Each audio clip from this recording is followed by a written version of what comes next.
Hello, my name's Jenny and I'm the Head of Childcare here at Jesters. Today I'd like to introduce you to our Danbury Montessori Inspired Nursery School. We've recently gone through a major refurb following on from opening in 2017, and today I'd like to show you around our beautiful setting.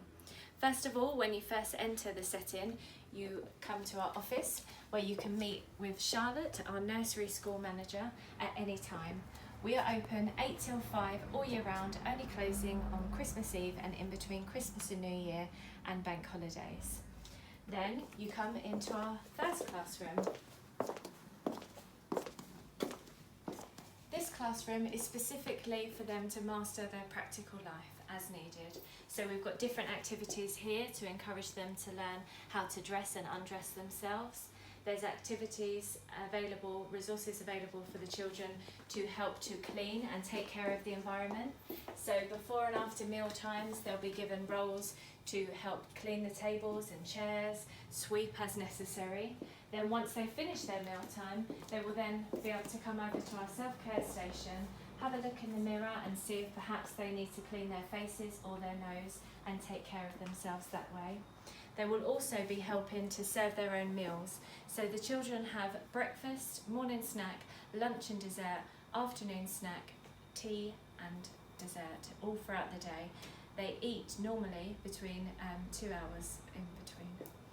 The children will also help to dish up their own food. So in main meal times they'll dish up their own food, scrape their plates, and they will also help to wash up and dry up their own food using our Montessori steps. We've got all sorts of Montessori resources available to support the children so that they can learn, including this Montessori knife that they can use to safely prepare their own food. We also have a small oven available for the children so that when we do cooking activities and at our main meal times, the children can see the whole process all the way through. So the children will see the food as it rises as necessary.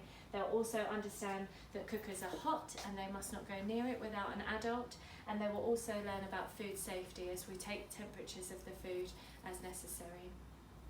We use the professional nursery kitchen for our main meals, so that can include items like a roast turkey dinner for lunch before having an apple crumble and custard for dessert.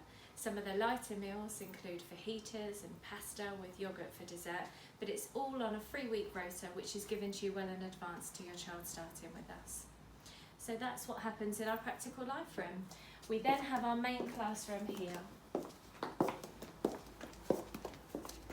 This covers the other 4 aspects of the Montessori approach, including mathematics, language, cultural studies and sensorial. We also have a home corner in here because we think it's really important for the children to emulate what takes place at home and to be able to role play and play with their peers. There are all sorts of items available for the children to access. Some are purposefully put out for the children to explore, others they are allowed to access themselves. The practitioners also add resources throughout the day based on the children's next steps, their developmental needs, their interests, and also based on our planned curriculum for the children. We do offer an ambitions calendar for the children. So this means that the children, regardless of their background, will get the same sorts of opportunities in life so that they can succeed. That includes a book of the month, a song of the month, experiences, parent partnership dates, and also other festivals and celebrations that we do with the children. The book of the month will give lots of opportunity for the children to learn. So for example, one of the books that we do is The Very Hungry Caterpillar. Our experience for that month, on the back of celebrating that book throughout the month, is the children will learn about the life cycle of a butterfly. So we have caterpillars come into the setting and we watch them grow into butterflies, learning all about that life cycle, how long those butterflies live, what they need to eat to succeed, and all sorts of learning that comes on the back of that. We also have other experiences like going on a bus ride. That could be going on a bus from one stop to another, but some children we've learnt haven't had the opportunity to go on a bus before, so we think that's a great opportunity. We also work closely with other businesses, so for example the library next door, we go there for regular rhyme time and story sessions. We've got the post office where we go and post a letter to our house or to one of our other settings. We've also got the co-op, so when we do cooking with the children, we can talk to them about what they would like to cook. They get the opportunity to write a shopping list, go to the shop, buy that shopping, and then come back and cook it and watch the whole process all the way through, which is amazing for the children. We've obviously got the park over the road, which we can explore now that that's been developed, along with the trees at the back, so we can go and climb trees and be free and do our forest-led learning activities. We also go to the church every Christmas and take part in the Christmas tree festival, which is fantastic, along with lots of other opportunities that are available in this beautiful village in Danbury. We also have 2 outside spaces, which is fantastic. So we've got our small free flow garden and we've got our main garden out the front, all of which are going to be developed over the next term or so that the children can have a voice into what that looks like. First of all, I'll show you the garden that the children will be accessing.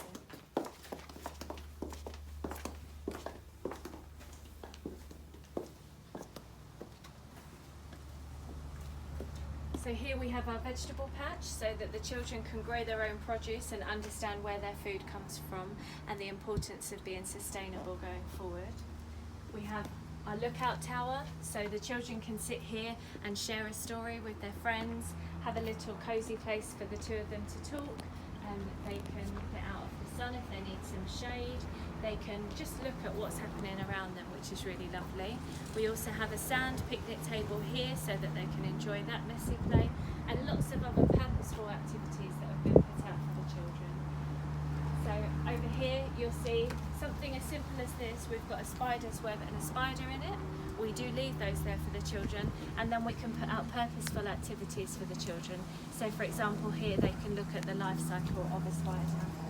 We also have water play available for the children, the opportunity for them to sit down and do some drawing or talking, along with our open reading forest garden here, so they can sit under the tree and talk to their friends